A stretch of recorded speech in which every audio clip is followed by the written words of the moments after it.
Makanan di meja-meja di ruang makan kapal pesiar masih kelihatan baru. Semua orang seperti baru saja dijemput dan pergi. Kamu panik dan lari keluar ke geladak utama. Ada banyak selop dan sendal tergeletak, tapi tak ada orang di sekitar.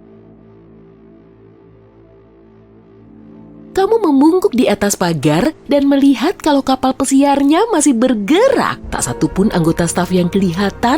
Dugaan pertamamu, mungkin mereka semua berkumpul entah di mana dengan alasan tertentu. Jadi kamu berjalan ke ruang kapten. Kamu melewati koridor panjang dan mirip labirin sebelum sampai di ruang kontrol. Pintu terbuka lebar dan seseorang telah mengatur kapal pada mode cruise control. Beberapa skenario bermain di benakmu.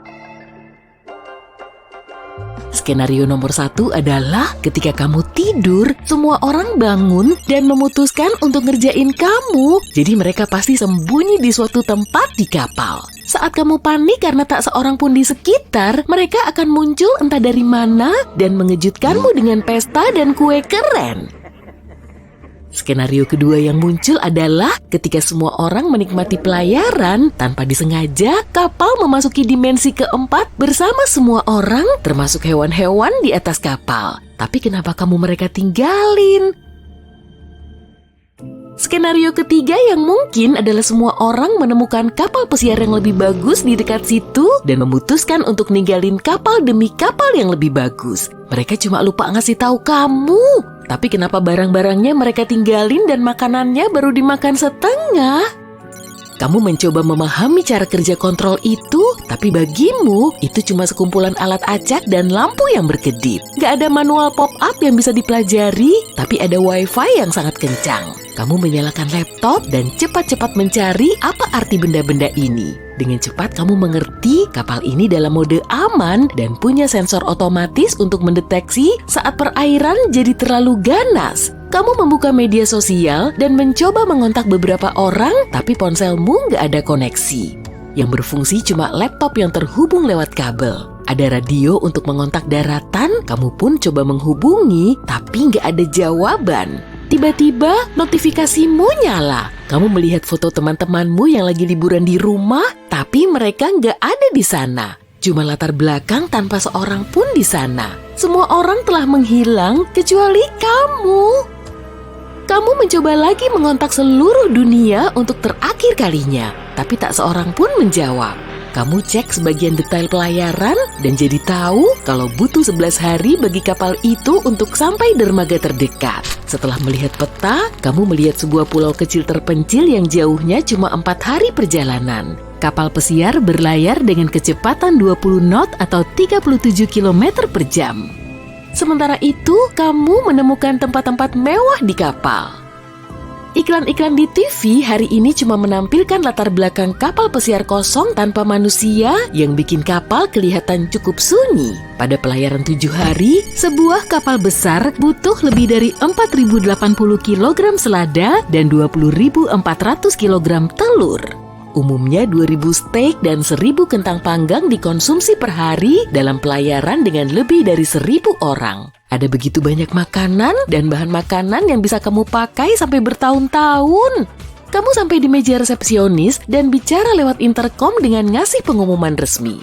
Halo, halo. Cuma kedengeran suara jangkrik. Oke, kalau ini semacam prank, ini gak lucu tahu. Keluar kalian sekarang. Aku mau ke geladak bawah nyari camilan. Kamu menunggu jawabannya, tapi nggak ada yang datang. Kamu memutuskan untuk ke geladak bawah kapal itu. Sebelum turun, kamu melihat ring seluncur es tanpa seorang pun di sana. Kamu memakai sepatu seluncur es dan melakukan sedikit putaran. Rasanya enak, tanpa siapapun yang mengganggu atau ngasih tahu kamu apa yang harus kamu lakukan. Setelah itu kamu melihat ruang game dan main beberapa game arcade. Kamu memakai koin dari counter dan main sampai berjam-jam. Matahari mulai terbenam, jadi kamu memutuskan untuk minum sesuatu yang segar dan menikmati pemandangan. Kamu duduk di geladak atas yang dikhususkan bagi penumpang VIP dan mengambil ranjang berjemur terbesar untuk berbaring. Keadaan begitu sunyi hingga kamu bisa mendengar bunyi gelombang laut. Kamu tertidur di sana dan bangun esok harinya karena terangnya sinar matahari. Kamu berjalan berkeliling, mencoba mencari kegiatan, mengambil tongkat golf dan mulai mengayun, lalu bikin bola-bola golf jatuh ke laut dan terus main sampai bosan. Kamu sadar kamu telah teralihkan oleh aktivitas itu dan ingin pergi ke geladak bawah kapal. Kamu pun keluar lewat pintu khusus staf dengan kartu pas yang kamu temukan tergeletak. Kamu mulai turun sampai ke bawah, keadaan menjadi lebih gelap. Listrik nggak nyala, jadi kamu mengambil lampu senter dan memeriksa sejumlah ruangan. Anggota kru biasanya tinggal di kamar bergaya asrama dengan ranjang tingkat bersama. Mereka punya area umum untuk makan jatah staf dan punya akses ke kegiatan rekreasi lain. Dapur yang melayani restoran utama juga berlokasi di area dasar. Semua ruangan tampak sama. Bunyi dari ruangan mesin bising sekali yang bikin ruangan itu jadi seram. Pipa-pipa berdentang dan bunyi letupan muncul dari berbagai tempat. Lampu berkedip-kedip, ada bayangan yang mengikutimu saat kamu bergerak dengan membawa lampu senter yang kamu ambil dari salah satu ruangan. Kamu takut, kamu berseru agar tahu apa ada seseorang di sana. Tapi yang kamu dengar cuma suaramu sendiri yang menggema melalui koridor. Kamu tersesat mencoba mencari jalan kembali ke geladak atas, tapi semua kelihatan sama. Kamu mulai lari dan panik. Sesuatu bikin kamu terpleset dan kehilangan lampu senter. Keadaan sangat gelap. Kamu pun melambai-lambaikan tangan dan mencoba mencari jalan keluar. Tanganmu kamu taruh di dinding dan mencoba bergerak. Terlihat sinar terang di ujung koridor, lalu kamu berjalan ke sana. Akhirnya kamu sampai di salah satu dapur pusat yang banyak makanannya. Ada lusinan kulkas dan seluruh dapur dikhususkan untuk hidangan penutup. Perutmu berbunyi karena lapar. Kamu menyantap sebagian makanan paling eksotik dan berkelas yang harga proporsinya bisa mencapai belasan juta rupiah. Kamu menghabiskan beberapa hari kemudian dengan melahap suguhan lezat, main golf, dan berpesta di lantai dansa. 3 hari kemudian, kamu maksimalkan menikmati sebagian besar hal seru di kapal pesiar itu. Pas berjemur, kamu melihat sebuah pulau di kejauhan. Lalu kamu mengambil teropong dan kelihatan dermaga yang dituju kapal. Kamu cepat-cepat ke ruang kontrol dan melihat peta, kapal butuh 30 menit untuk sampai di sana. Tapi kamu nggak tahu gimana cara menyandarkan kapal. Gelap, kamu membuka mata dan melihat cahaya terang. Siluet orang-orang berjalan ke sana sini. Matamu akhirnya terbiasa dengan cahaya dan kamu melihat ke sekitar. Kamu ada di rumah sakit. Dokter yang mengenakan baju pelindung putih dan masker gas berdiri di sekitarmu. Bagaimana kondisimu? Tanya salah satu dari mereka. Kamu tidak ingat apa yang terjadi. Kamu menggaruk kepala dan mendengar suara goresan yang aneh. Kamu melihat telapak tanganmu dan ternyata terbuat dari kaca. Seluruh tubuhmu diselimuti kaca. Para dokter mengatakan kamu mengalami kecelakaan. Tapi kamu tidak ingat apa-apa. Kamu terbangun dari ranjang dan melihat seluruh lantai ditutupi lapisan bulu tebal. Lapisan ini penting agar kamu tidak memecahkan kulitmu di lantai yang keras. Kamu kesulitan bergerak. Kamu merasa rapuh. Setiap kali menyentuh barang, tubuhmu tergores dan rasanya perih. Dokter menawarkanmu kentang tumbuk, tapi kamu tidak lapar. Kamu ingin tahu apa yang terjadi dan kenapa semua orang di sini mengenakan masker gas. Mereka mengatakan kamu tak sengaja sampai di tempat pembuangan sampah, tempat para ilmuwan sedang melakukan penelitian terhadap pasir, api, dan radiasi. Entah bagaimana caranya, kamu masuk area penelitian dan tubuhmu berubah. Semua orang di gedung ini mengenakan masker gas dan pakaian pelindung karena segala jenis kontak denganmu berpotensi berbahaya. Kini kamu berada di sebuah lembaga khusus. Para ilmuwan dan dokter dari seluruh dunia akan menelitimu. Kamu hanya ingin pulang untuk bertemu orang tua dan teman-temanmu. Dokter mengatakan saat ini itu mustahil. Kamu perlu diperiksa agar mereka dapat mengetahui potensi kemampuanmu. Semuanya akan baik-baik saja, ucapnya. Tapi suaranya terdengar aneh. Mereka sudah tahu bagaimana kaca ini bisa terhubung dengan sel-sel di tubuhmu. Misalnya, jika gelas jatuh di kakimu, kulitmu akan retak. Tapi setelah beberapa jam, retakan itu hilang dan kakimu menjadi halus lagi. Organ, tulang, dan jaringan lunakmu tetap normal. Hanya kulitmu yang mendapatkan sifat kaca. Kamu juga bisa membuat kulit kacamu berubah transparan sesuka hati. Ini memungkinkanmu melihat ototmu sendiri. Oke, ini agak seram. Kamu berada di bawah pengawasan medis konstan tanpa ada yang bicara atau menunjukkan wajahnya kepadamu. Kamu gugup karena tidak ada jendela di sekitarmu. Tanaman yang ada hanyalah imitasi dan setiap malam kamarmu terkunci menggunakan magnet. Kamu bergerak dengan sangat hati-hati karena takut memecahkan kulitmu. Para ilmuwan berjanji akan memecahkan masalah ini. Mereka membawamu ke tandu, mengikatmu, dan membawamu ke suatu tempat. Dokter mengklaim dia tahu cara membuatmu tidak terlalu rapuh, tapi kamu harus yakin dengan mereka. Mereka membawamu ke ruangan gelap. Dokter memintamu menutup mata sepanjang operasi. Kamu melihat sekeliling dan melihat kompor besar. Orang-orang yang mengenakan masker gas hendak mendorongmu ke sana. Kamu meminta mereka menghentikan ini. Kamu lebih memilih rapuh dibanding dibakar. Para ilmuwan menaruhmu di ruang besi cor. Kamu berteriak, api berkobar di sekitarmu. Kamu menutup mata, udara makin panas. Api menyelimutimu sepenuhnya, seolah kamu berada di dalam gunung berapi. Tapi kamu tidak merasakan sakit. Berselang beberapa menit, nyala api tadi menghilang. Udara dingin mulai meniup tubuhmu dari dinding. Para peneliti pun menarikmu keluar dari oven itu. Kamu meminta para dokter melepaskan ikatanmu. Kamu bisa melakukannya sendiri, ucapnya. Kamu menguatkan otot dan dengan mudah merobek tali ikatanmu. Kamu berdiri di lantai dan merasakan kekuatan yang luar biasa di tubuhmu. Dokter mengatakan bahwa sekarang kamu terbuat dari kaca kokoh alias tempered glass.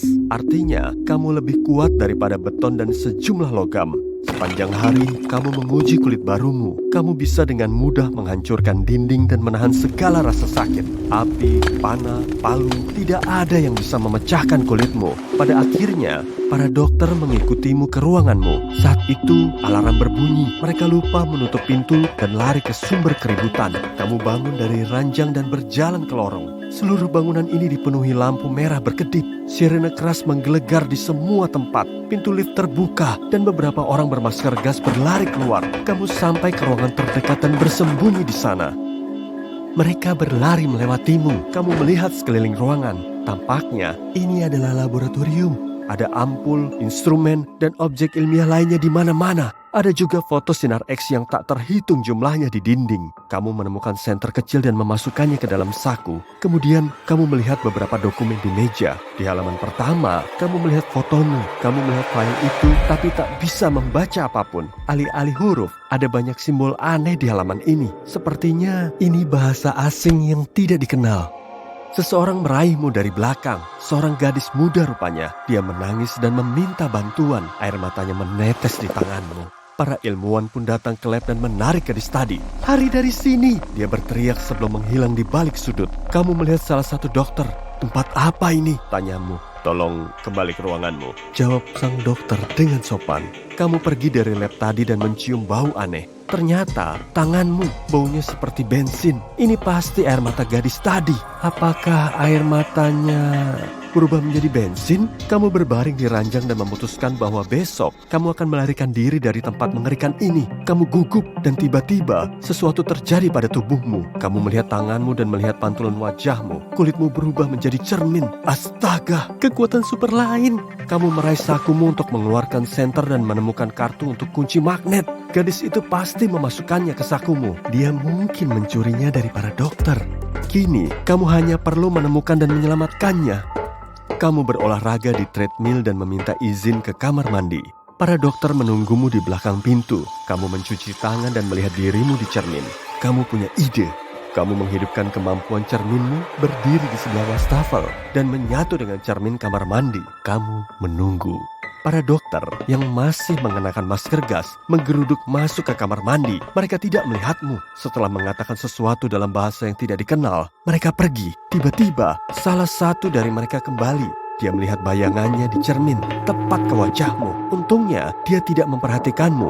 Lalu, dia pergi. Tak lama kemudian, kamu juga keluar dan berlari menyusuri koridor. Kamu mendengar suara di belakangmu. Kamu mengubah kulit menjadi cermin lagi dan bersembunyi di tikungan. Sekelompok ilmuwan berlari melewatimu. Kini, kamu menuju arah sebaliknya. Kamu berlari melalui koridor yang panjang, tapi malah bertemu jalan buntu. Tanpa ragu, kamu meninju dinding yang ternyata tembus ke aula utama.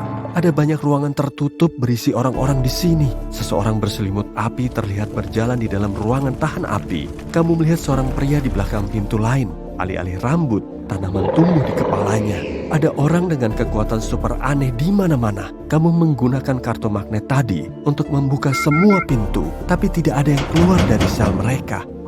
Kenapa kamu melakukannya? Kamu belum tahu ya?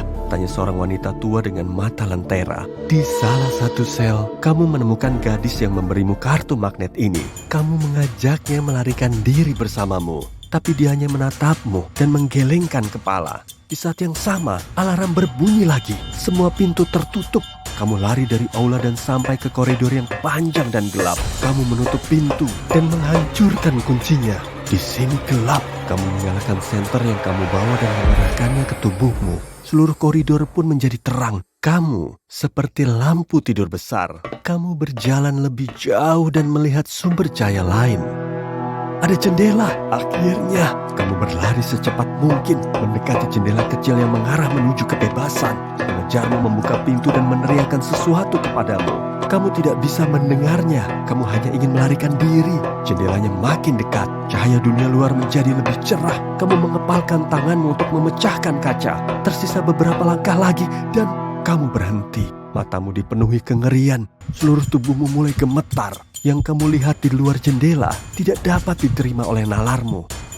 Kamu melihat sabuk asteroid besar, cahaya dari planet ungu yang tidak dikenal, dan sinar cerah dari lampu kilat terang membutakan matamu. Kamu melihat beberapa orang berpakaian pelindung dan masker gas saat kamu membuka mata.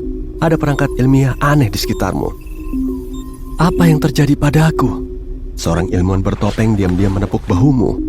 Lalu kamu melihat ilmuwan lain menyembunyikan pemindah di folder berlabel pemroses memori. Hei, benda apa itu? Apa yang kalian lakukan kepadaku?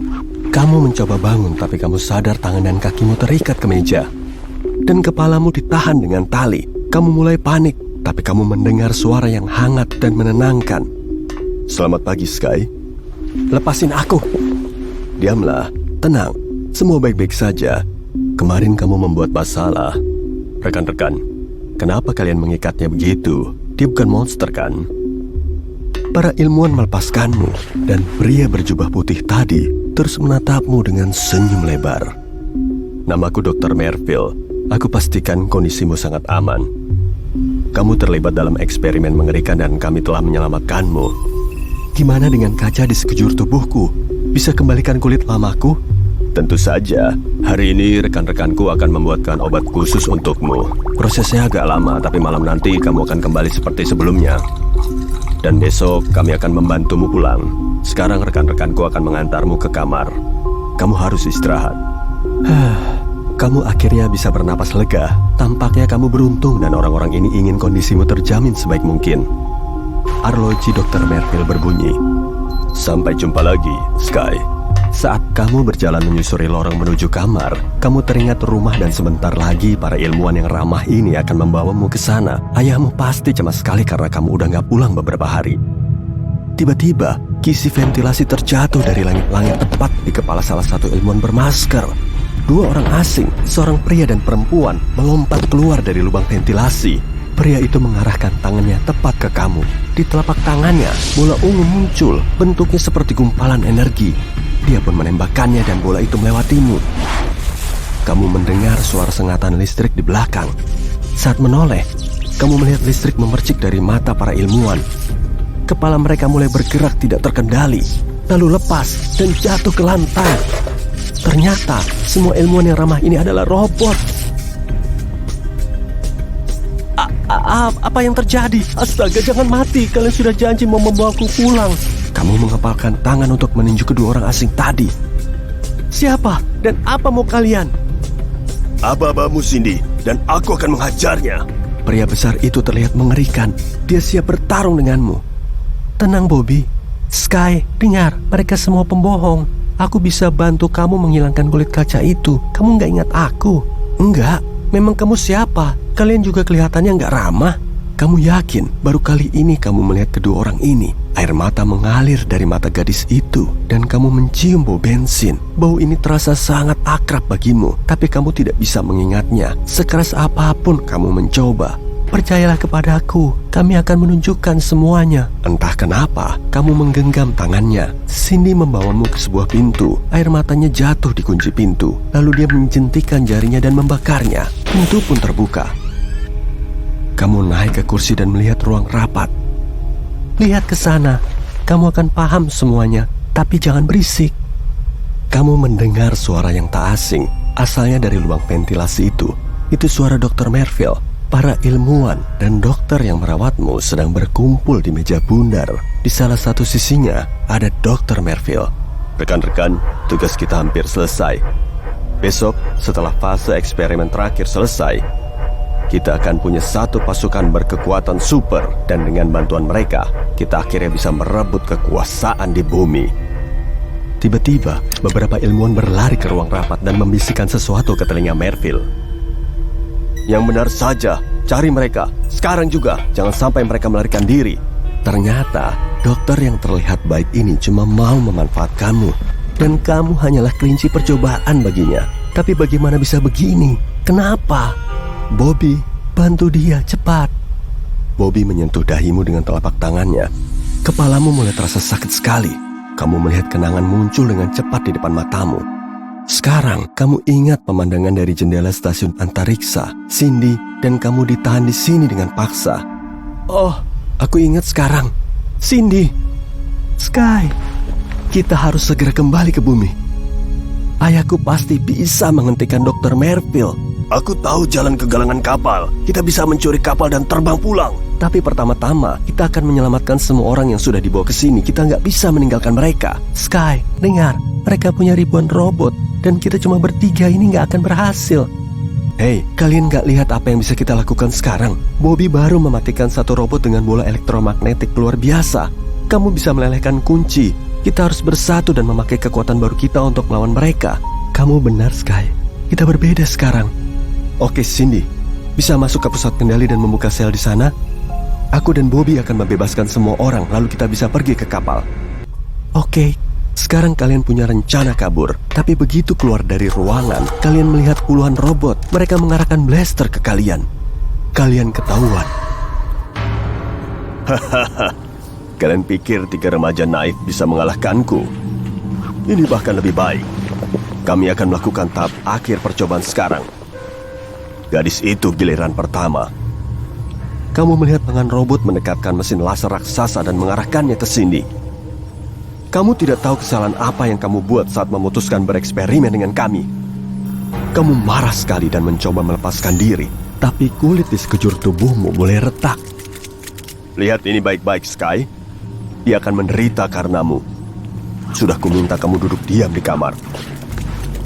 Kamu sangat marah. Retakan biru kini menyelimuti kulitmu. Kamu merobek tali penahan. Tapi para robot menahanmu. Dr. Merville menyalakan meriam laser itu dan lasernya mulai berdengung. Dalam beberapa detik, Cindy akan terluka. Para remaja naif ini akan menunjukkan kemampuan mereka sekarang. Kamu menutup mata dan membayangkan diri melompat dari pohon. Ibumu ada di sana, siap menangkapmu. Dia memelukmu dan berkata, kamu pahlawan ibu, Sky. Akan selalu begitu. Kamu membuka mata, jantungmu berdetak lebih cepat, dan kamu berhasil menemukan kekuatan untuk mendorong semua robot. Laser itu melukaimu, tapi retakanmu sembuh dengan cepat. Kamu melihat lengan kananmu berubah menjadi sesuatu yang lebih padat. Apa ini? Dari mana asalnya cahaya terang ini? Apa lenganmu berubah jadi berlian? Bagus. Kamu melihat para robot berlari ke arahmu lagi, tapi mereka berjatuhan karena pukulan kuatmu. Makin marah, seluruh tubuhmu makin mengeras dan makin banyak kepingan berlian yang menyelimutimu. Sky, hentikan, tenangkan dirimu. Seluruh tubuhmu bisa jadi berlian, dan memang itu yang Merville inginkan. Cindy benar, makin kuat emosi negatifmu, makin banyak perubahan yang terjadi pada tubuhmu. Dr. Merville segera berlari ke pintu keluar. Kamu mengejarnya, tapi dia menghilang di balik pintu tebal. Kamu membebaskan teman-temanmu. Selamatkan yang lain sebelum para robot menyerang. Aku akan coba masuk ke pusat kendali dan membuka semua sel. Nanti kita ketemu di galangan kapal. Cindy, hati-hati. Aku tak akan memaafkan diriku sendiri kalau sesuatu terjadi padamu. Kita pasti bertemu lagi. Tapi bagaimana? Air mata merebak di mata Cindy dan dia melarikan diri meninggalkan tetesan bensin di lantai. Tetesan ini menyala dan mulai membara sedetik kemudian, meninggalkan jejak di belakangnya. Dengan begitu, kamu bisa kembali menemui Cindy. Sky, cepat! Kamu dan Bobby melewati lusinan robot menuju sel. Bobby, jumlahnya terlalu banyak. Ayo, sentuh ini. Kamu yakin? Kamu menyentuh gumpalan energi ungu ini dengan tangan berlianmu. Bola itu melewati tanganmu dan menyebar menjadi banyak. Kemudian Bobby melemparnya langsung ke para robot dan mematikan mereka. Wow, keren. Yes, kita kayak superhero beneran. Sementara itu Cindy berlari ke pusat kendali. Dua robot menghalanginya. Mereka menangkapnya, tapi mata Cindy mulai bersinar. Mata para robot itu juga menyala, dan mereka terdiam. Tiba-tiba, mereka mulai saling berkelahi, dan Cindy berlari melewati mereka. Dia menekan tombol yang dibutuhkan, dan tulisan "Semua sel terbuka" muncul di monitor.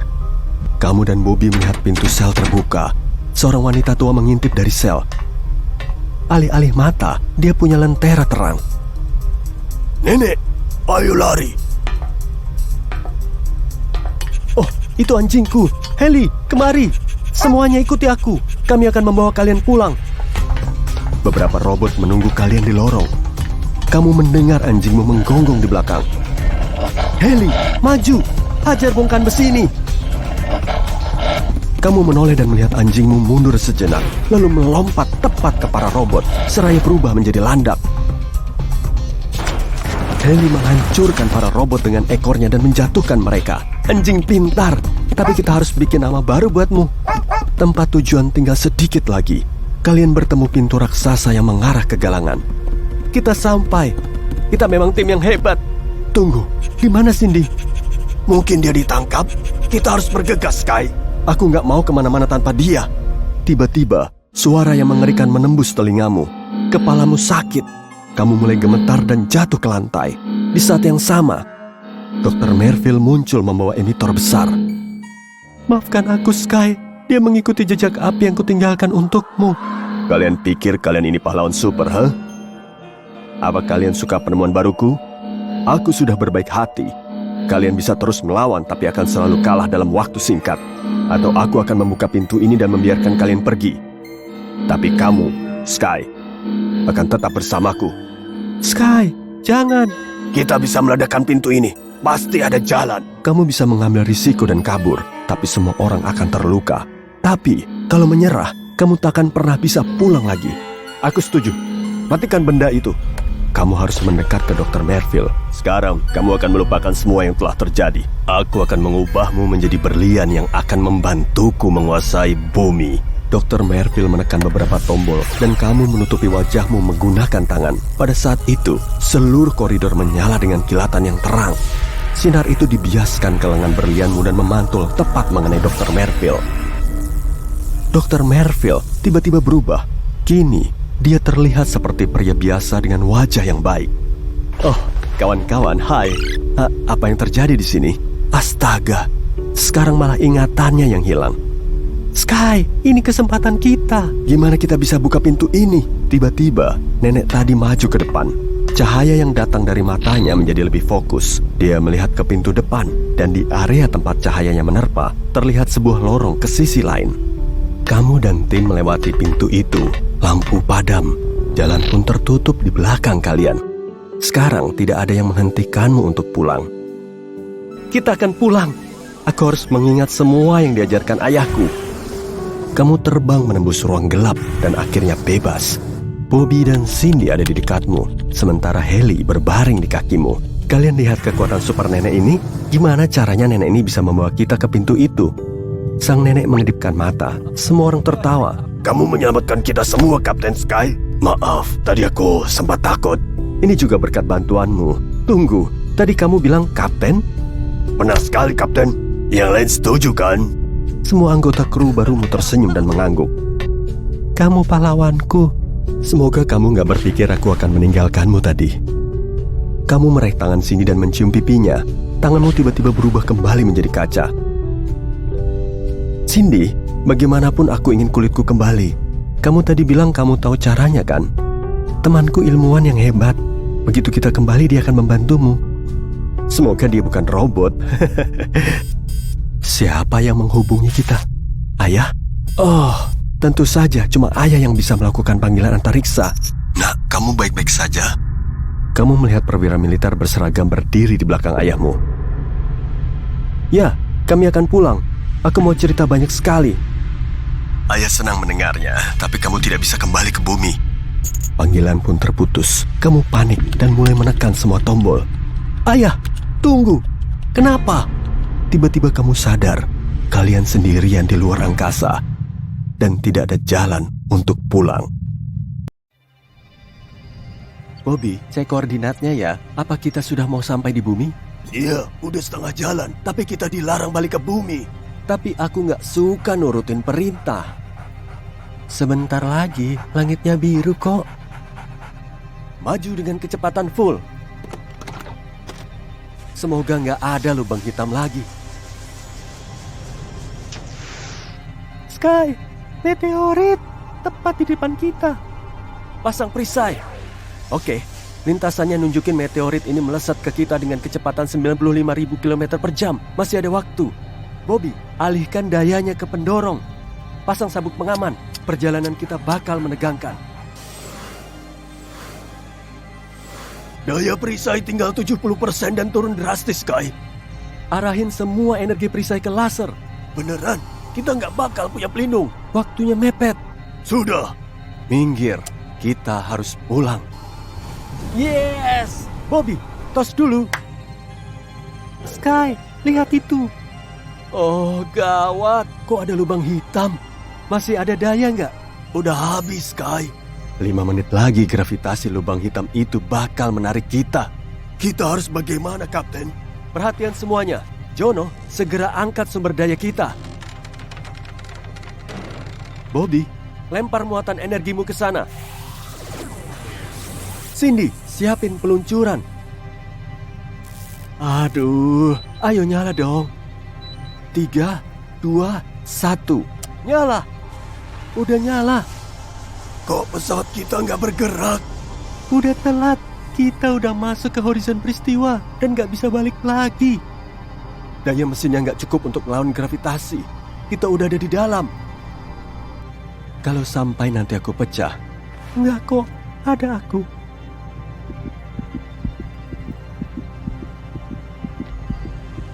Pegangan yang erat.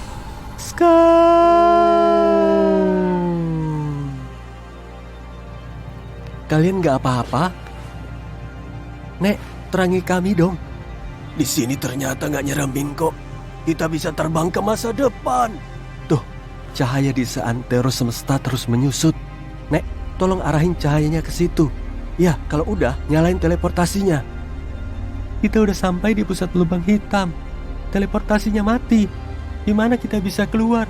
Aku juga tidak tahu. Kayaknya belum ada orang yang pernah sampai ke sini. Semoga saja sinyal kita dibalas. Sky, waktu yang berlaku di sini nggak sama. Setiap detiknya bisa selama sehari atau malah seminggu. Saat kita di sini, waktu di bumi mungkin udah tahunan. Apaan itu? Pegangan.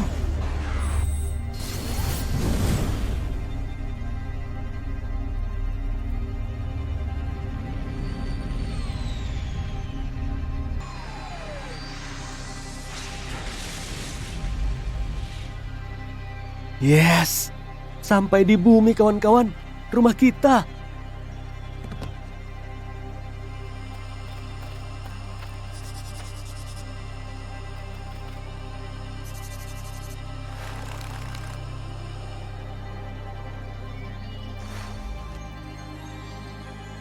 Cindy, Bobby, Nenek, Jono, kalian di mana? Oh, mungkin lagi nyari bantuan. Heli, kita baru aja nembus lubang hitam. Mungkin sekarang kita udah ada di masa depan.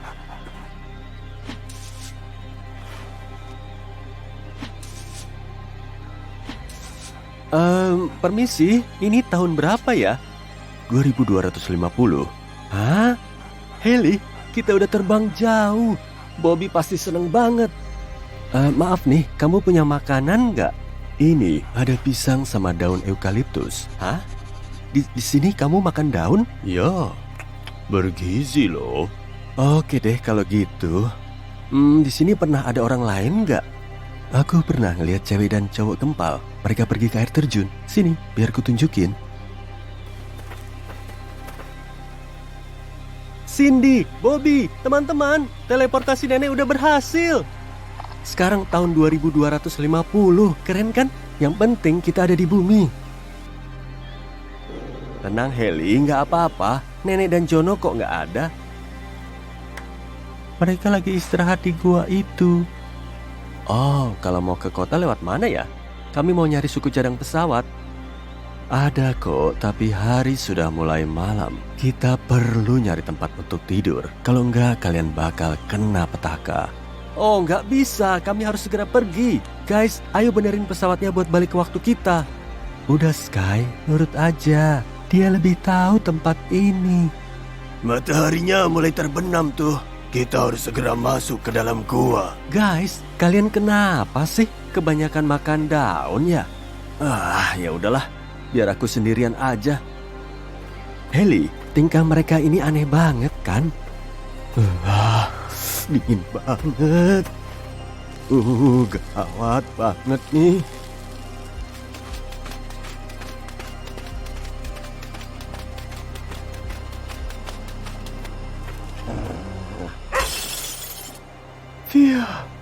Kalian benar. Kita harus paham dulu sama pulau ini. Suhunya dingin banget. Yuk nyalain api. Cindy, bantuin dong. Aku meninggalkan koreknya di pesawat.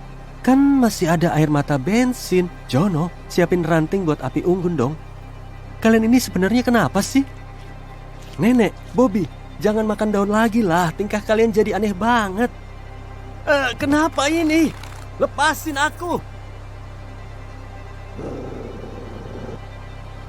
Mana teman-temanku? Kalian siapa? Kenapa di bumi ada manusia kadal kayak gini?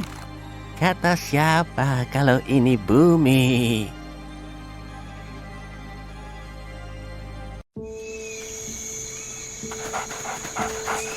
Anjing pintar, sini. Au.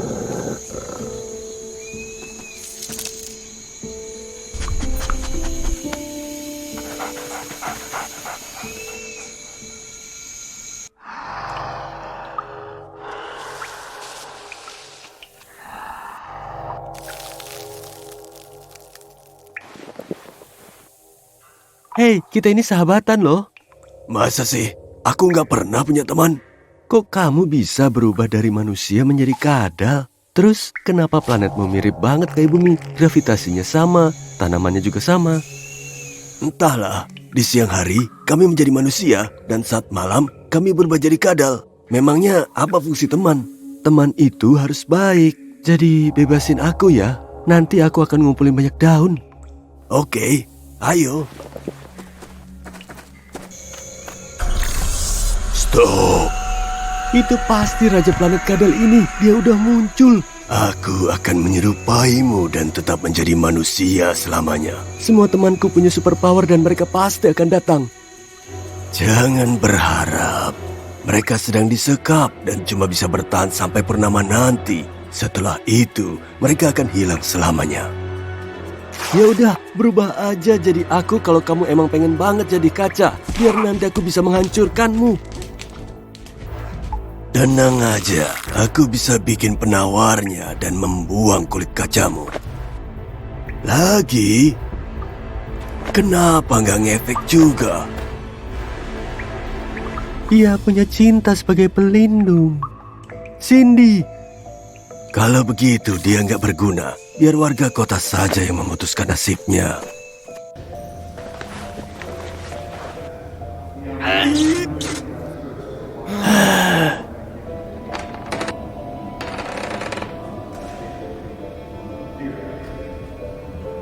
Air mataku kembali normal. Di mana superpowerku? Aku juga nggak bisa ngapa-ngapain. Aduh, kita celaka.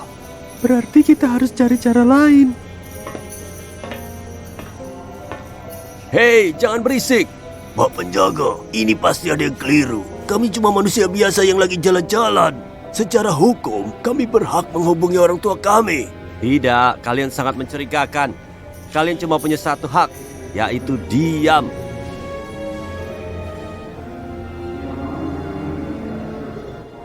Lihat, itu Sky. Dia mau diapain ya? Dengar nggak? Itu suara heli. Oh, anjing mungil siapa ini? Anjing pintar.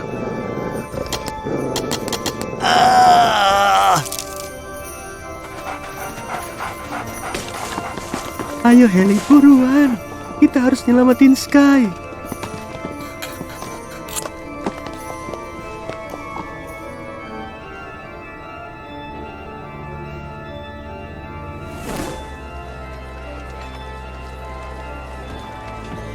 Warga kota yang terhormat, hari ini kita akan mengadili lelaki asing ini. Dia telah menyerang planet kita, padahal kita telah menerimanya dengan sangat baik. Tapi ternyata semua berubah jadi bencana. Hukum dia, hukum. Maksud dia, kita menyerang planet apa sih? Halo, kita ini ada di bumi bukan? Bukan. Kau malah pergi. Sekarang aku paham kenapa kita nggak bisa telepon rumah. Beberapa tahun lalu, kami melihat pesawat luar angkasa di Cakrawala. Ada alkemis yang mendarat di alun-alun ini. Dia bersedia menyembuhkan semua penyakit kami untuk menciptakan peradaban yang lebih baik. Tapi dia menipu kami. Dia mencari sukarelawan untuk menguji bioteknologinya. Sejak saat itu, penghuni planet ini berubah jadi kadal. Saintis kami telah berusaha mencari obatnya, tapi efeknya cuma bekerja di siang hari. Rupanya sang alkemis bersembunyi di mulut gunung berapi untuk menyelesaikan eksperimennya. Dia juga menyemprotkan zat berbahaya ke seluruh penjuru planet. Tapi kali ini, kami akan menghukum siapapun yang datang ke sini tanpa diundang. Hancurkan manusia kaca ini. Memangnya kalian lebih baik dari dia? Kalian cuma manusia kadal yang nyamar jadi temanku dan ngumpetin mereka. Ngaku-ngaku jadi manusia, tapi kok kelakuannya mirip binatang? Hoi, halo para penipu. Lihat, mereka ada 4. Mana yang asli? Sky, teman-teman, kalian selamat. Mana Nenek dan Jono? Mereka aman, tapi superpower kami sudah hilang. Tenang, pasti ada solusinya. Heli, sini dong.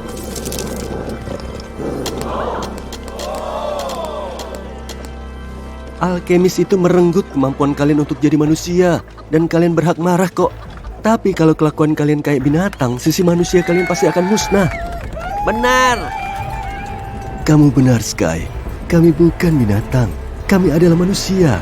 Kami akan menjaga peradaban di sini. Teman-teman, maafkan kami.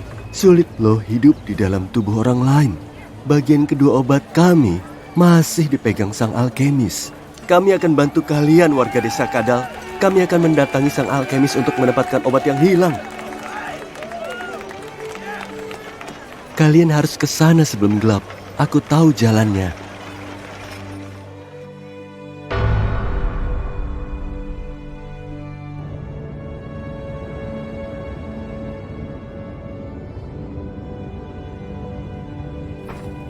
Baunya busuk banget. Bau belerang bikin susah napas. Aneh, aku nggak ngerasain apa-apa. Monster batu. Sang alkemis nyiptain mereka untuk berlindung. Berarti jalan kita sudah benar. Sky, gimana cara kita ngelawan sang alkemis kalau nggak ada superpower lagi? Masih ada kulit superku. Kekuatanku ternyata jauh lebih keren. Kalian sedang mencari ini kan?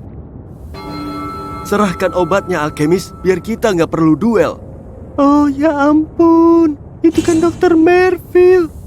Hahaha, kata siapa aku mau duel? Sky, tidak! Tiba-tiba tubuhmu terasa berat, seakan-akan kamu sedang tidur di bawah selimut tebal yang super empuk. Kamu mau berlama-lama di atas kasur tanpa harus ngelakuin apapun. Tapi untungnya kamu masih punya kekuatan untuk mengangkat selimut. Saat kamu membuka mata, semuanya terasa aneh. Di sekitarmu ada banyak cahaya biru. Matamu tiba-tiba terasa gatal dan ternyata kamu punya tentakel. Loh, tanganmu kemana? Oke lah, mending kita lewatin aja bagian pas kamu masih kebingungan ngeliat tubuhmu jadi kraken. Setelah hari-harimu dipenuhi dengan kengerian, kepanikan, dan kehebohan, akhirnya kamu bisa tenang. Nah, kira-kira gimana ya rasanya jadi monster laut yang paling nyeremin kayak gini? Selimut tebal tadi sebetulnya adalah tekanan air, dan tekanan air di kedalaman laut sangatlah kuat. Cuma ada sedikit makhluk laut yang bisa bertahan hidup di kedalaman ini. Kalau kamu nyeburin mobil penumpang, mobil itu akan remuk oleh berat air. Tapi ceritanya, kamu lagi jadi kraken, dan kamu lebih kuat dari segala jenis mobil. Tubuhmu gak akan remuk dalam kondisi kayak gini, kulit elastismu yang tebal bisa menahan semua tekanan, dan otot kuatmu bisa membantumu bergerak bebas. Nah, penjelasan soal cahaya biru tadi, di kedalaman laut, sinar mataharinya sangat minim. Posisi atas dan bawah juga sulit dibedain karena pengaruh tekanan air. Tapi untungnya, kamu punya mata besar seperti lensa teleskop yang mampu menangkap cahaya dari permukaan laut. Manusia biasa cuma akan ngelihat kegelapan di kedalaman ini, tapi matamu dilengkapi dengan fitur mirip alat penglihatan malam. Jadi kamu bisa ngelihat cahaya biru. Di kedalaman ini hampir nggak ada apa-apa, yang ada hanyalah kehampaan tak berujung. Kamu bisa ngelihat sejumlah ikan dan beberapa bangkai kapal. Makhluk laut yang ada di sini sangat unik, ada ikan angler dan beragam cumi-cumi transparan.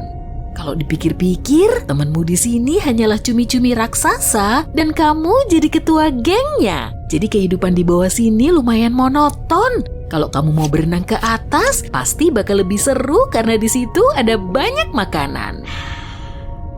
Setelah berenang naik, kamu ngelihat air di sekitarmu jadi lebih bening. Di kedalaman ini, cahaya mataharinya lebih banyak dan akhirnya kamu bisa ketemu sama penghuni laut lain.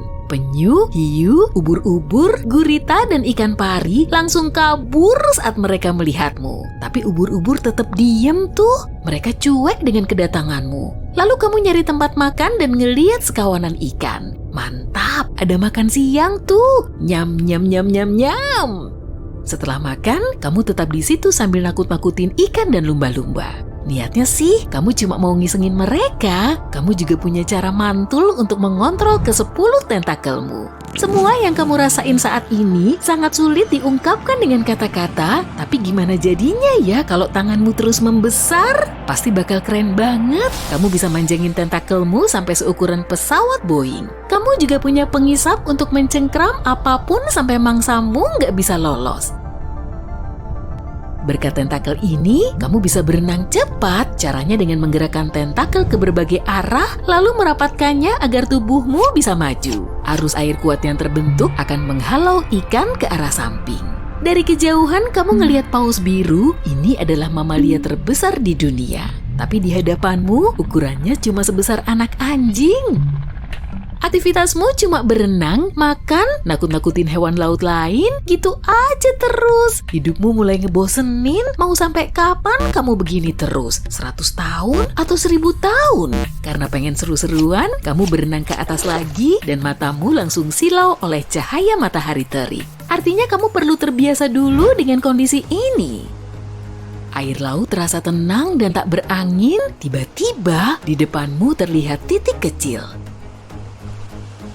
Wah, itu kapal nelayan besar dengan layarnya. Akhirnya kamu kedatangan tamu nih. Kamu pengen cepet-cepet ngelihat manusia dan nyeritain kisahmu. Jadi kamu langsung antusias berenang ke arahnya. Tapi bagi manusia, kamu kelihatannya remin. Kamu terjebak di jaring ikan. Untungnya kamu masih bisa merobeknya dan segera naik ke permukaan air. Kru kapal langsung ketakutan saat ngelihat kamu. Mereka berusaha kabur sambil berteriak. Teman-teman, kalian mau kemana? Aku cuma pengen main bareng. Mereka kelihatan sangat kecil dan nelayan itu mulai ngelemparin tombak dan kapak ke arahmu, tapi kamu nggak ngerasa sakit. Kamu nempelin salah satu tentakelmu di atas dek kapal dan tiba-tiba kayunya hancur lebur. Seluruh bagian kapal itu rapuh banget, mirip kayak cangkang telur. Mending jangan disentuh deh. Saat kamu bermanuver, kapal tadi ikut oleng. Akibatnya, seluruh awak di atas kapal ikut tercebur ke dalam air. Tapi nggak apa-apa, kamu bisa memakai tentakelmu untuk nyelamatin mereka. Kamu berhasil mengangkat semua nelayan, tapi mereka malah ketakutan. Bahkan ada juga yang langsung pingsan. Kemudian kamu ngebalikin kapal itu ke posisi semula dan naikin para awak ke atas dek. Kamu mendorong kapal itu dan berenang ke daratan. Tapi kali ini kamu gak mau nunjukin dirimu ke banyak orang yang ada di pantai. Para pelaut yang tadi kamu selamatin pasti bakal bilang mereka udah lolos dari monster raksasa. Banyak orang akan ngomongin sosokmu yang bikin ngeri, tapi gak ada yang percaya kalau kamu juga nyelamatin mereka. Ngenes banget kan? Kamu balik lagi ke dalam laut untuk beristirahat, tapi suara aneh mengusik tidurmu. Kedengarannya mirip banget kayak suara tetesan air pada keran. Saat ngebuka mata, kamu ngelihat kilatan cahaya samar. Apaan nih? Kamu berenang naik dan segera tahu kalau itu suara badai. Pasti terjangan badai itu lumayan parah. Langit terlihat gelap dan deburan ombak sangat tinggi. Ada kapal besar yang ikut terombang-ambing di tengah ombak. Bentuknya kelihatan asing dan terbuat dari besi. Di atasnya nggak ada layar karena ini adalah jenis kapal kargo modern. Sepertinya kamu udah tertidur selama ratusan tahun. Para awak kapal melihatmu dan mereka segera nyalain suar sinyal. Matamu silau oleh cahaya merah terang dan kamu manjangin tentakelmu, gak sengaja ngedorong kapal itu sampai terbalik. Ternyata teknologi manusia sudah berkembang pesat saat kamu masih tidur. Terjangan badai semakin kuat, kapal itu mulai oleng ke sisi kiri dan kanan. Kamu memeganginya dengan tentakel, tapi para awak kapal lagi-lagi malah ketakutan. Mereka berteriak-teriak dan kamu langsung paham, monster purba telah keluar dari kedalaman laut dan menyerang kapal mereka. Ngelihat mereka ketakutan, kamu semakin gak nyaman, jadi kamu mulai berenang menjauh untuk ngumpet di dekat dasar laut. Menjadi kraken ternyata gak ada seru-serunya. Kamu cuma bisa ketemu ikan tapi mereka gak bisa ngomong. Manusia takut sama kamu dan kamu gak mau mengusik mereka. Hidupmu sangat kesepian dan akhirnya kamu menyantap makan siangmu dan kembali tidur. Tapi tiba-tiba ada suara begini nih. Hei kraken, apa kamu bisa dengar suaraku? Kamu langsung bangun dalam kondisi ketakutan. Itu suara siapa? Jangan-jangan legenda Flying Dutchman beneran ada. Masa hantu bisa ngomong sih? Kraken, kamu pasti bingung kan? Coba deh berenang ke permukaan air. Nanti juga kamu bakal tahu. Beberapa menit kemudian, kamu keluar dari air.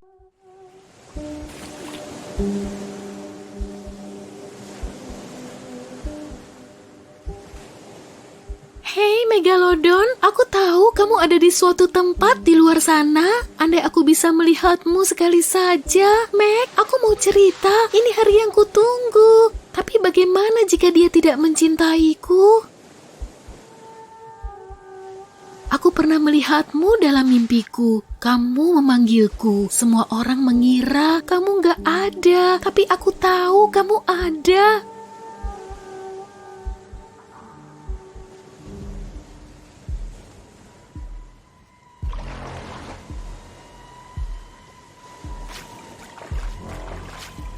Meg?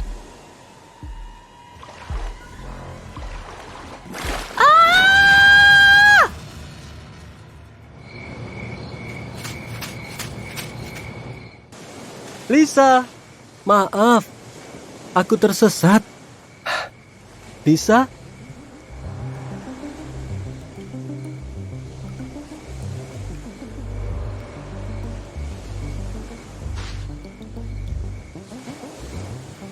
Lisa?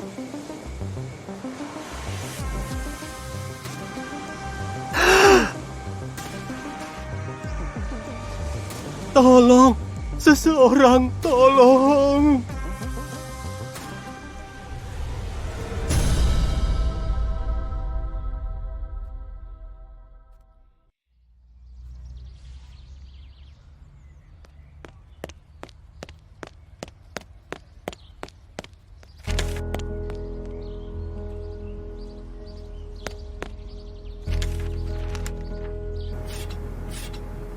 Dina, stop masuk ke rumahku sembarangan. Ini udah 2 hari Lisa belum kembali dan kamu malah mainan tongkat kayu. Abis gimana lagi? Emang kamu ngomong apa ke dia pas terakhir kalian bersama? Gak ngomong sesuatu yang bikin dia takut kan?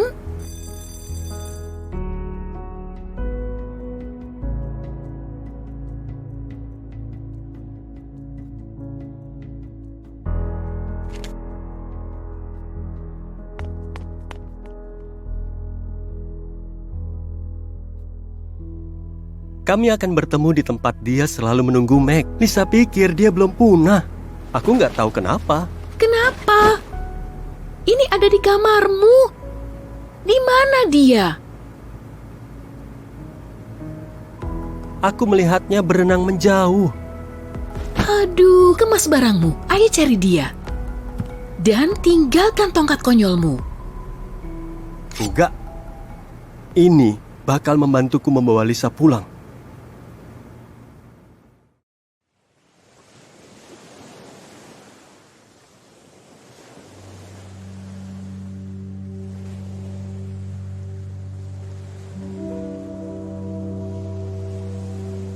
Kayaknya aku pernah lihat pulau ini.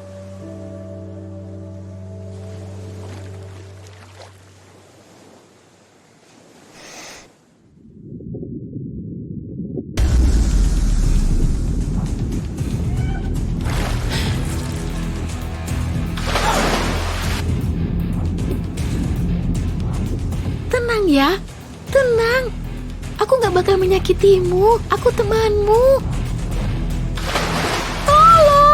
Jangan makan aku. Tunggu. Kamu ngerti ucapanku?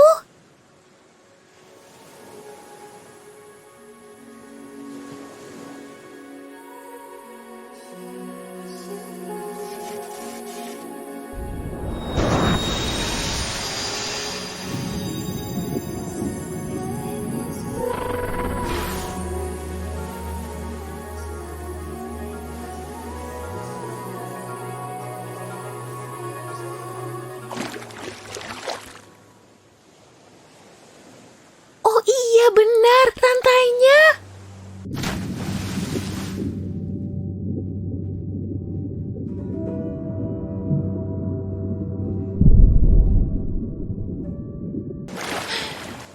Hei, kamu mau kemana?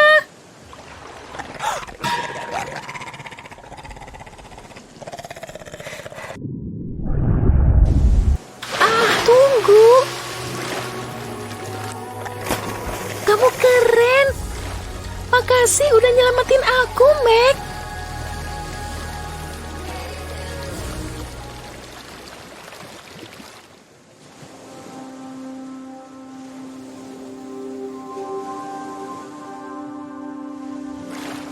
Oke, aku siap.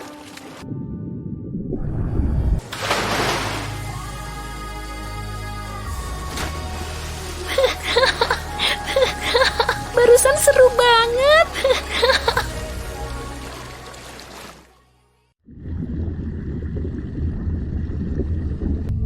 Payah banget. Ini penemuan terbaikmu. Selamat. Jangan berisik. Ini misi pertama alatku, dan dia gak suka dikritik. Yang bener aja. Kalau kita tenggelam, aku nggak bakal maafin kamu. Kenapa Lisa berenang menjauh ya? Semoga dia ada di pulau terdekat. Aku nggak tahu. Tapi kita nggak bakal pulang sebelum menemukan dia. Kalian berdua punya hubungan spesial ya? Aku nggak bisa bayangin. Iuh. Enggak. Jadi ejekan guru biologi itu akhirnya beneran ngena ke Lisa. Kemana tujuan kita? Bisa kita sampai ke pulau yang nggak pernah dibicarakan orang ini? Duh, itu hanya mitos. Jangan konyol deh. Beberapa orang bilang pulau itu beneran ada. Dahulu kala, sebuah komet memusnahkan dinosaurus. Komet itu dipercaya mendarat di dekat pulau yang indah. Benturannya begitu dahsyat sehingga menciptakan keretakan ruang dan waktu, sehingga menyembunyikan pulau itu. Pulau itu tetap tidak tersentuh meski bumi mengalami beragam bencana. Zaman es tidak mempengaruhinya, peradaban pun tidak ada yang menguasainya. Tak ada yang pernah menemukan pulau itu. Pulau itu adalah tempat berlindung bagi mereka yang tinggal di sana, sebuah penjara bagi mereka yang ingin meninggalkannya. Dari waktu ke waktu, gerbang berbentuk kabut menyeramkan terbuka. menghubungkan kita ke dunia lain ini. Beberapa orang mengatakan monster mitos dan makhluk kuno tinggal di sana. Juga ada monster laut ganas yang bentuknya mirip manusia dari kejauhan, tapi punya kaki berselaput. Mereka datang bersama kabut seram itu dan mengambil apa yang mereka inginkan. Aduh, dongeng sebelum tidur lagi. Ayahku menghilang bersama kabut itu. Maaf, aku nggak tahu. Kayaknya aku melihat kaki berselaput saat Lisa berenang menjauh. Kenapa nggak bilang? Kita harus bergegas. Ayo kita pulang. Aku mau nunjukin kamu ke guru biologiku.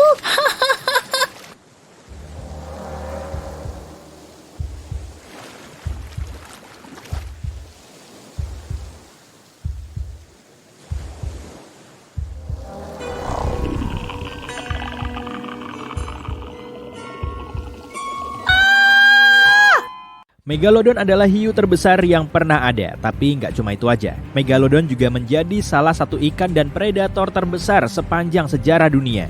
Ukurannya 3 kali lebih panjang dari hiu putih terbesar. Bahkan yang betina masih 2 kali lebih besar dari yang jantan. Megalodon bisa melahap mobil kecil tanpa menggunakan gigi, tapi kayaknya saat itu belum ada mobil sih. Meg punya tubuh besar dan super kuat, sehingga nggak punya predator alami. Hewan ini dijuluki sebagai raja lautan yang mampu berenang bebas. Habitatnya ada di seluruh dunia, meliputi wilayah-wilayah yang sekarang menjadi bagian dari Amerika, Eropa, Australia, hingga Jepang. Fosil Meg ditemukan di semua benua, kecuali Antartika. Kayaknya nggak ada Meg yang mau mampir ke sana ya. Menurut sains, Megalodon sudah punah sekitar 3,6 juta tahun yang lalu. Tapi mungkin nggak sih kalau mereka masih hidup di laut dalam? Nama Megalodon punya 2 akar kata mega dan odon yang berasal dari bahasa Yunani. Mega berarti besar dan odon berarti gigi. Jadi kalau digabung artinya menjadi gigi besar. Namanya udah pas banget sih. Salah satu gigi Megalodon bisa seukuran kepala manusia. Totalnya ada 276 gigi raksasa dalam 5 baris. Sepanjang sejarah cuma T-Rex dan kucing bergigi pedang yang giginya lebih besar. Pasti nyeremin banget tuh kalau mereka saling duel. Megalodon telah punah jutaan tahun yang lalu. Mereka cuma ninggalin gigi besar yang akhirnya ditemukan oleh arkeolog modern. Baru sebagian dari lautan kita yang berhasil dijelajahi. Jadi kita nggak tahu pasti makhluk apa aja yang mengintai di bawah sana. Meskipun sudah menyelam di dasar laut, kemungkinan besar kita nggak akan ketemu Meg. Hiu lebih menyukai perairan hangat sama seperti kita. Laut dalam terlalu dingin untuk hewan buas ini dan di sana jarang ada makanan. Seluruh badan Meg juga harus berevolusi biar nggak hancur oleh tekanan ekstrim. Kemungkinan besar mereka sudah punah, tapi bisa jadi mereka masih hidup. Selanjutnya kita bahas soal rupa Megalodon ya. Para saintis memperkirakan rupa Megalodon nggak mirip hiu putih. Hewan ini termasuk famili ikan lain dan kemungkinan besar mirip hiu harimau pasir, dengan moncong pipih dan mata kecil. Sirip punggungnya mengarah ke belakang. Hiu pasir punya 2 sirip punggung yang ukurannya hampir sama. Warnanya coklat cerah dan perutnya putih. Megalodon mungkin punya bintik coklat merah di sekujur tubuhnya mirip hiu pasir. Saat fosilnya pertama kali ditemukan, Megalodon dianggap sebagai hewan yang nyeremin. Bahkan di era Renaissance, beberapa giginya ditemukan di bebatuan. Gigi ini awalnya dikira lidah naga atau ular. Beginilah kira-kira gambar pertama pemilik gigi ini. Sang monster digambarkan memiliki moncong besar, hidung nyeremin, dan deretan gigi setajam silet. Tubuh Megalodon biasanya dianggap sama kayak hiu putih raksasa, tapi itu cuma mitos. Leluhur hiu putih memang hidup di era yang sama kayak Meg, tapi mereka saling bersaing.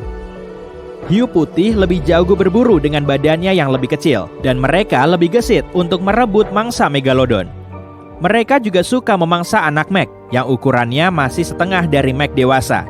Ini semakin memperkuat anggapan kalau Meg telah punah. Kita juga punya bukti kalau Megalodon adalah pemburu sadis dan menempati puncak rantai makanan. Mereka mengandalkan taktik menyeruduk saat bertarung.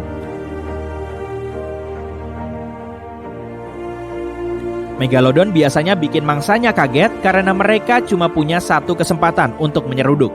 Kalau sampai serangannya meleset, mereka perlu nunggu lama untuk mendapat kesempatan lagi. Kemampuan manuver Megalodon kurang lebih mirip dengan truk besar. Meski nggak termasuk dalam jajaran lawan Meg yang sebanding, hiu putih tetap berani nyuri makanan Meg. Makanya Meg cuma bisa makan ikan besar dan paus, tapi cadangan makanannya mulai menipis karena paus berkeliaran di perairan baru yang lebih dingin. Paus beradaptasi dengan suhu dingin dan mulai menjauh dari Meg. Megalodon akhirnya punah di zaman es karena kelaparan atau mungkin karena kedinginan. Sebetulnya, Meg nggak mirip hiu putih, tapi lebih mirip kayak hiu banteng modern. Moncongnya pendek, rahang bawahnya pipih, dan sirip dadanya besar untuk menopang berat dan tubuh bongsornya. Meski bentuknya nyeremin, hiu ini sebetulnya protektif dengan keluarganya. Kita bisa melihat area perkembangbiakan Megalodon di Florida, Maryland, dan Panama. Mereka melahirkan anak di perairan dangkal, terbukti dengan adanya banyak gigi Megalodon kecil di area tersebut. Mereka punya pengasuh juga nggak ya? Kenapa ada banyak gigi Megalodon yang bisa dianalisis? Ini disebabkan oleh kebiasaan makan mereka yang berantakan dan agresif, jadi giginya sering tanggal. Mereka kehilangan satu set gigi tiap 1-2 minggu sekali. Berarti seumur hidup mereka menanggalkan 40.000 gigi. Pasti si Meg bakal dapat banyak uang tuh dari peri gigi. Makanya gigi mereka berceceran di dasar laut. Untungnya gigi merupakan bagian terkeras pada rangka hiu, sehingga bisa tahan lama dan menjadi fosil. Penemuan awal gigi Meg telah membingungkan banyak orang. Mereka mengiranya sebagai lidah ular purba yang nyeremin. Dulu mereka menyebut fosil ini dengan nama batu lidah. Kalau ada yang bilang Megalodon hidup di zaman dinosaurus, kamu jangan langsung percaya ya. Itu cuma mitos. Tapi seru juga sih kalau kita berandai-andai. Dinosaurus punah sekitar 66 juta tahun yang lalu, dan Megalodon baru hidup bertahun-tahun setelahnya. Fosil Meg yang paling tua baru berumur sekitar 23 juta tahun. Tapi itu cuma perkiraan. Mau gimana lagi kan? Saat itu belum ada kalender.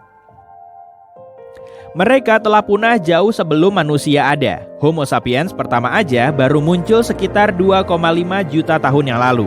Kira-kira gimana jadinya ya kalau hiu Megalodon masih hidup? Populasi paus bakal turun drastis karena mereka adalah santapan Meg. Jadi, jumlah paus yang bisa dimangsa Meg akan menipis. Mereka juga semakin pintar dan bisa mempertahankan diri sehingga makin sulit dikalahkan. Padahal Megalodon harus menyantap sekitar 12 ton makanan setiap hari. Kraken adalah monster laut legendaris berbentuk cumi-cumi raksasa. Inilah potongan kalamari terbesar yang pernah kita lihat. Kalau monster ini memang pernah ada, kondisi dunia ini pasti akan jauh berbeda. Kraken memiliki tentakel kuat, di ujungnya terdapat otot padat dan penghisap yang enggak bisa lepas. Kraken juga bisa merusak kapal dan membuatnya karam ke dasar laut. Tapi yang paling serem justru ukurannya. Menurut cerita para nelayan di zaman dulu, ukuran Kraken hampir 10 kali lapangan sepak bola. Jangan-jangan mereka juga bisa main bola lagi. Bahkan menurut legenda, ukuran Kraken bisa gede banget dan para nelayan mengiranya sebagai pulau kecil. Makhluk ini sulit ditaklukkan di zaman dulu. Kalau Kraken beneran ada, hewan ini juga mungkin menghasilkan keturunan. Di seluruh penjuru lautan bakal ada monster raksasa yang bisa menenggelamkan kapal. Selain itu, Kraken gak akan punya saingan di habitatnya. Jadi, populasinya akan tumbuh pesat. Karena badannya gede banget, Kraken perlu banyak makan. Jadi, populasi hewan laut besar lainnya akan turun drastis. Keberadaan paus biru, hiu putih, dan cumi-cumi raksasa lain akan terancam. Kraken tergolong dalam genus Cephalopoda, satu famili dengan cumi-cumi dan gurita. Hewan-hewan ini termasuk makhluk hidup paling pintar di dunia. Kraken adalah pemburu handal dan enggak akan pernah bertarung secara terang-terangan. Cumi-cumi raksasa ini hidup di perairan dalam dan mata mereka termasuk yang paling besar di kalangan hewan. Mata cumi-cumi ini seukuran piring, makanya mereka bisa melihat mangsa dari kejauhan. Kraken juga bisa lebih cepat melihat kapal dibandingkan sonar mendeteksi Kraken. Mereka akan selalu lebih jago. Nyeremin banget kan? Pada tahun 1857, paruh cumi-cumi ditemukan di pesisir Denmark. Fosil cumi-cumi besar lainnya juga ditemukan di Bahama. Lalu para saintis mulai meyakini keberadaan cumi-cumi raksasa. Cumi-cumi raksasa ini secara resmi ditemukan lebih dari 100 tahun, tapi ukuran maksimalnya belum diketahui. Rupanya, cumi-cumi raksasa adalah salah satu hewan yang paling sulit dilacak di seluruh dunia. Mereka hidup di kedalaman laut sehingga sulit terdeteksi. Kalau mau menyelam lebih dalam lagi, para saintis harus memakai perlengkapan besar dan tahan banting. Batiskap dan kamera punya suara bising dan cahaya terang yang bisa terdeteksi oleh cumi-cumi dari kejauhan. Mereka akan langsung kabur sebelum terlihat oleh para saintis. Kita nggak tahu pasti seberapa besar ukuran cumi-cumi raksasa ini, karena kita baru mengeksplor 5% lautan. Mungkin di kedalaman laut sana, monster yang lebih nyeremin dari kraken masih berkeliaran. Langit memanas, lautan dunia berbusa, petir dan guntur mengguncang udara. Dua monster paling mengerikan dan kuat bertemu dalam sebuah duel. Inilah pertanda akhir dunia. Semua orang pasti histeris hanya dengan melihat kedua monster ini. Sang raksasa mengerikan, Cthulhu, dan cumi-cumi terbesar di dunia maju untuk menghadapinya. Monster yang tak kenal rasa takut, karena dialah sumber ketakutan itu sendiri. Dalang dibalik tenggelamnya ribuan kapal, sang kraken yang perkasa dan mengerikan. Pertarungan paling epik dalam sejarah alam semesta dimulai. Kamu tengah berlayar naik perahu nelayan di lautan yang tenang. Airnya jernih dan tak ada angin bertiup. Laut pun menyatu dengan cakrawala. Sejauh mata memandang, tak ada daratan yang terlihat. Dan kamu merasa bebas. Kamu melihat ke sisi perahu dan melihat bayangan aneh di dalam air. Kamu mengambang di tengah titik hitam besar dengan area hijau luas di sekitarnya. Apa ini? Minyak tumpah yang menodai kebiruan air laut? Tapi kenapa bentuknya bulat sempurna? Tiba-tiba, kamu menyadari apa yang ada di bawahmu dan aliran darahmu seketika membeku. Lingkaran hitam ini adalah pupil di tengah mata hijau besar. Makhluk yang menatapmu dari dalam air ini sangatlah besar, sehingga kapalmu tampak seperti bercak kecil di atasnya. Ini adalah sang kraken. Tapi jangan khawatir, monster ini tidak tertarik pada mangsa kecil sepertimu. Kraken sudah menenggelamkan kapal selama berabad-abad tanpa pernah menghadapi perlawanan berarti. Ada ribuan bangkai perahu tergeletak di dasar laut. Tapi apa artinya? Kraken merindukan tantangan besar, tapi tak kunjung menemukannya. Mamalia terbesar di bumi adalah paus biru, yang bagi Kraken hanya setara ikan mas peliharaan. Bahkan Megalodon bisa dengan mudah dikalahkan sang monster bertentakel dalam pertempuran. Bagaimana dengan monster tangguh di dasar Palung Mariana? Sayangnya, tekanan di sana terlalu tinggi dan cuma sedikit makhluk hidup yang tinggal di sana. Tapi kini, Kraken dapat ide. Dia pergi ke tempat paling terpencil di bumi, tempat yang jarang dikunjungi dan kurang terjamah. Tempat ini bernama Point Nemo. Di sini, jauh di bawah permukaan laut, terdapat kota kuno, Relayah, yang dibangun jauh sebelum kemunculan manusia. Dan di tengah reruntuhan kota mati ini, Cthulhu, raksasa nan kuat, sedang terlelap. Makhluk kuno setengah dewa ini beristirahat di sana selama ratusan ribu tahun. Selama ini, Cthulhu menantikan gilirannya menghadirkan malapetaka ke muka bumi. Dia tengah tertidur, tapi meski terlelap, Cthulhu masih berkomunikasi dengan para pemujanya yang setia. Dia menggunakan telepati untuk masuk ke dalam pikiran mereka dan membuat mereka melakukan hal-hal mengerikan. Namun, tiba-tiba, tidur Cthulhu terganggu. Siapa yang berani membangunkannya dengan kasar seperti ini? Cthulhu membuka mata merahnya yang ditumbuhi rumput laut dan melihat cumi-cumi besar di depannya. Sang kraken akhirnya menemukan lawan yang setara. Dia segera menerkam Cthulhu dan melingkari tentakelnya di sekitar kepala monster itu. Pertarungan pun dimulai. Cthulhu dengan keras mendorong dari dasar laut dan bergegas ke permukaan, menyeret kraken bersamanya.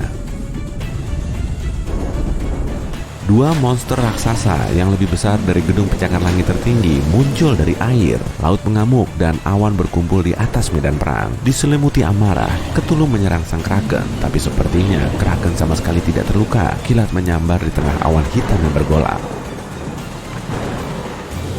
Cthulhu mencoba mengoyak Kraken menjadi dua, tapi tentakel sang cumi-cumi dengan kuat melilit sang monster hijau. Sementara itu, kamu sedang dalam perjalanan ke Point Nemo untuk menyaksikan pertarungan ini. Kamu perlu berlayar dari pantai Chili, dan saat ini gerak-gerik aneh juga terjadi di sana, naik ke atas puluhan kapal.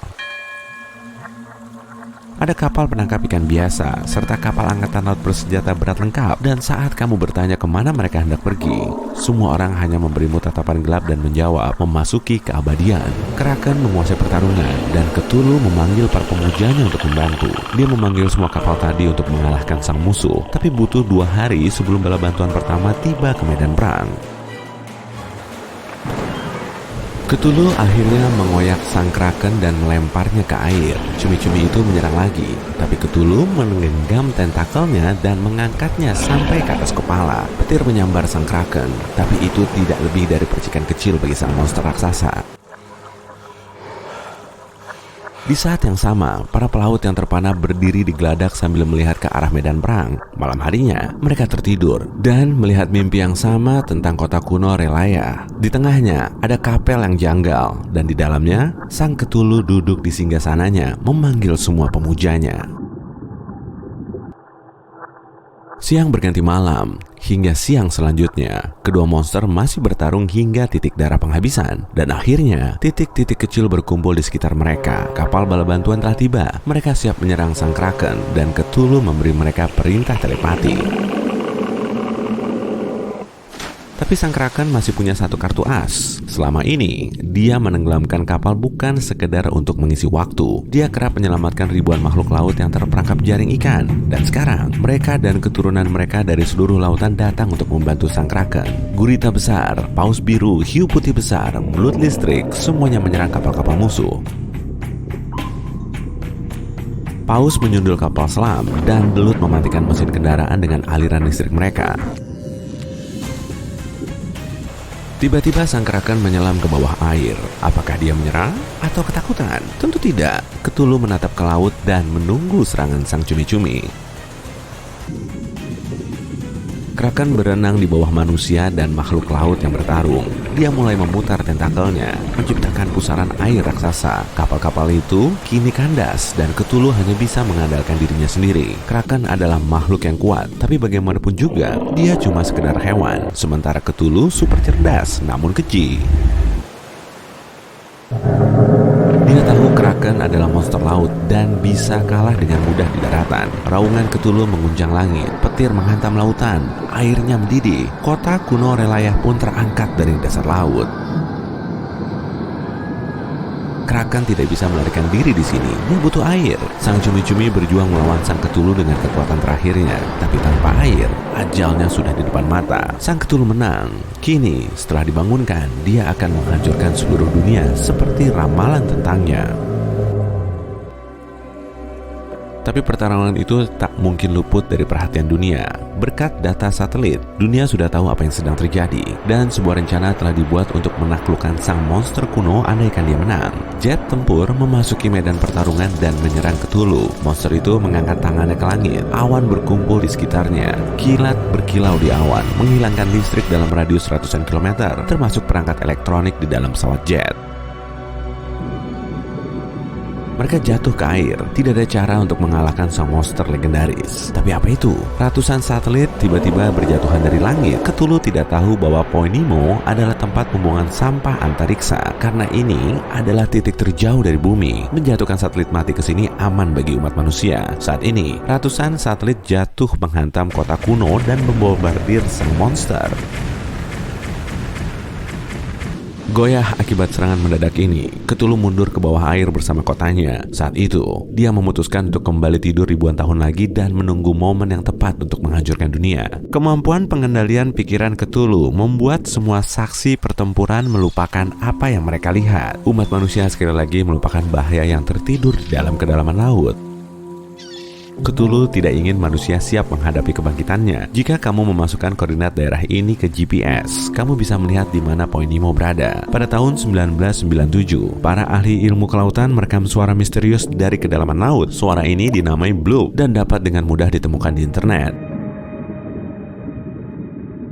Peristiwa ini membuat banyak orang meyakini akan keberadaan Cthulhu. Tapi kepanikan yang terjadi tidak berlangsung lama. Ternyata, Bloop hanyalah suara gletser yang terbelah. Atau mungkin sang Cthulhu yang membuat orang-orang berpikir demikian? Siapa yang tahu? Sesuka apapun kamu sama pekerjaanmu, pasti ada kalanya semua berjalan kacau. Tenggat waktu terlewat, rekan kerja nyebelin, atau semua terasa membosankan.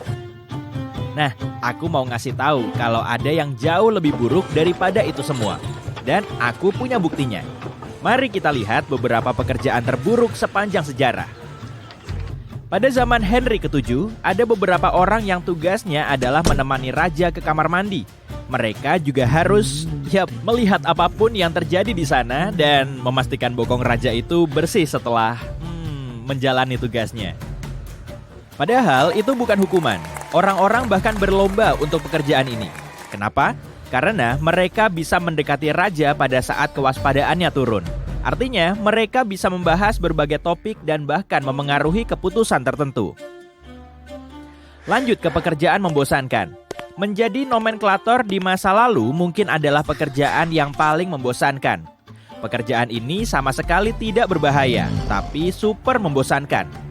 Yang dilakukan orang-orang ini di masa Eropa kuno setara dengan buku telepon manusia.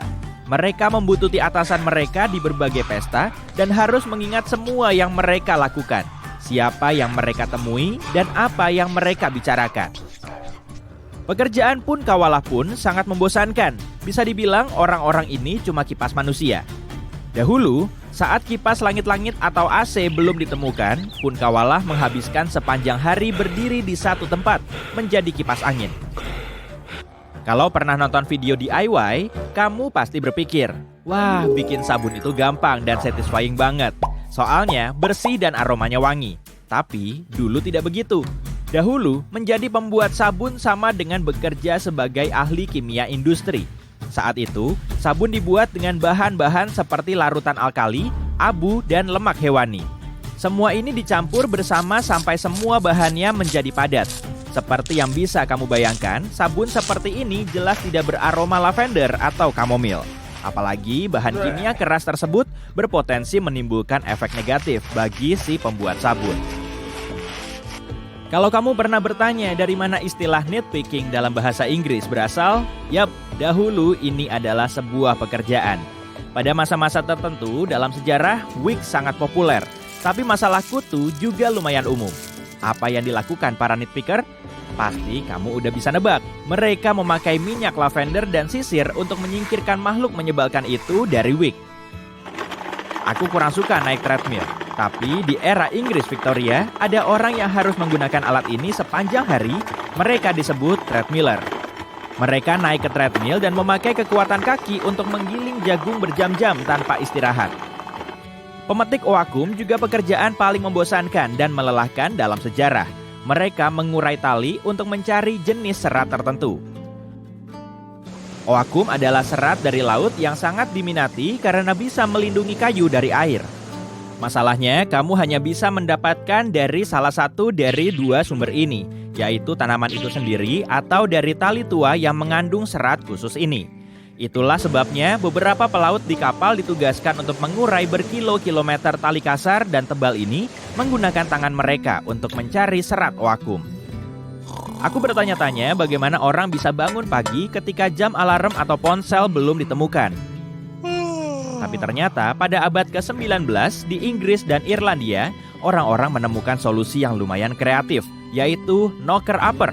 Pada dasarnya ini adalah jam alarm versi manusia. Awalnya mereka cuma mengetuk pintu orang-orang yang mempekerjakan mereka. Tapi tak lama mereka sadar cara itu tidak efisien.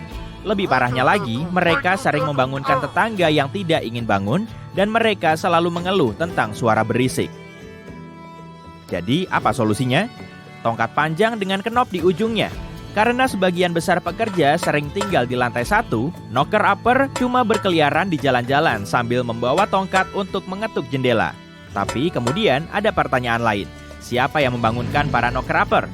Ternyata untuk mendapatkan posisi ini, seseorang harus menjadi tipe orang tertentu. Mereka bisa tidur pada siang hari agar bisa begadang semalaman. Bagaimanapun, begitu jam alarm makin populer, sebagian besar knocker-upper kehilangan pekerjaannya. Profesi yang satu ini masih ada sampai sekarang, tapi masih sama berbahaya, yaitu pemerah ular. Nama pekerjaannya sudah lumayan jelas. Pemerah ular adalah orang-orang yang mengekstrak racun ular. Kamu mungkin bertanya-tanya, kenapa ini perlu? Ternyata zat ini sangat penting bagi orang yang bekerja di bidang medis. Setiap kali seseorang digigit ular berbisa, mereka perlu mendapatkan perawatan yang tepat secepat mungkin. Dan ini tidak mungkin dilakukan jika racun ular tidak dipelajari terlebih dahulu. Zat yang diambil dari ular kemudian dibekukan dan digunakan oleh laboratorium dan universitas khusus untuk penelitian dan produksi antibisa. Mereka yang tinggal di Roma kuno punya beberapa pekerjaan paling aneh yang pernah kamu dengar. Mari mulai dengan Salutigerula, yaitu DM versi manusia atau kartu liburan atau keduanya. Mereka menghabiskan hari kerja mereka dengan mengirimkan pesan pujian dari atasan kepada teman atau kenalan mereka. Lalu ada Ornatrix, yang pada dasarnya setara dengan penata rambut hari ini. Masalahnya pada saat itu, para penata rambut harus melakukan tugas mereka dengan bahan-bahan seperti lintah atau bahkan kotoran burung merpati. Untuk melengkapi daftar pekerjaan bangsa Romawi yang unik, ada juga tukang poles. Orang-orang Romawi kuno sangat mengedepankan citra tubuh mereka. Jadi, mereka butuh jasa tukang poles yang memakai batu apung atau bahan abrasif lainnya dan memastikan tubuh klien bersih dan tereksfoliasi. Para badut istana juga bukan orang paling beruntung di dunia. Mereka adalah komedian stand-up yang siap dipanggil untuk orang-orang berpangkat tinggi. Mereka paling populer selama periode abad pertengahan, tapi pekerjaan mereka bukan cuma melontarkan lelucon. Tergantung bakatnya, mereka juga harus membuat olok-olokan jenaka, menampilkan drama, membaca puisi, dan bercerita, menyanyikan lagu, atau bahkan melakukan akrobat. Tetap saja, saat itu orang-orang berpikir, posisi badut kerajaan adalah sesuatu yang harus dijunjung tinggi karena artinya seseorang menghabiskan banyak waktu dengan orang-orang berkuasa. Tapi, apa kenyataannya begitu? Tidak juga. Para badut istana harus menghabiskan banyak waktu untuk meningkatkan keterampilan demi mempertahankan pekerjaan. Kalau tidak, orang-orang akan bosan. Belum lagi biasanya, mereka harus tampil sesuai perintah tanpa persiapan sebelumnya. Merekalah ahli spontanitas. Pada zaman Yunani kuno, ada orang yang disebut gymnasiarch. Pertama, agar memenuhi syarat untuk pekerjaan ini, mereka harus laki-laki dari usia 30 hingga 60 tahun. Mereka juga harus punya banyak tabungan. Mungkin syarat ini kurang masuk akal, tapi kamu bakal segera paham. Aku jelasin ya. Gymnasiarch cuma dipekerjakan selama 1 tahun. Dan tugas utama gymnasiarch adalah membuat atlet terlihat bugar, melatih mereka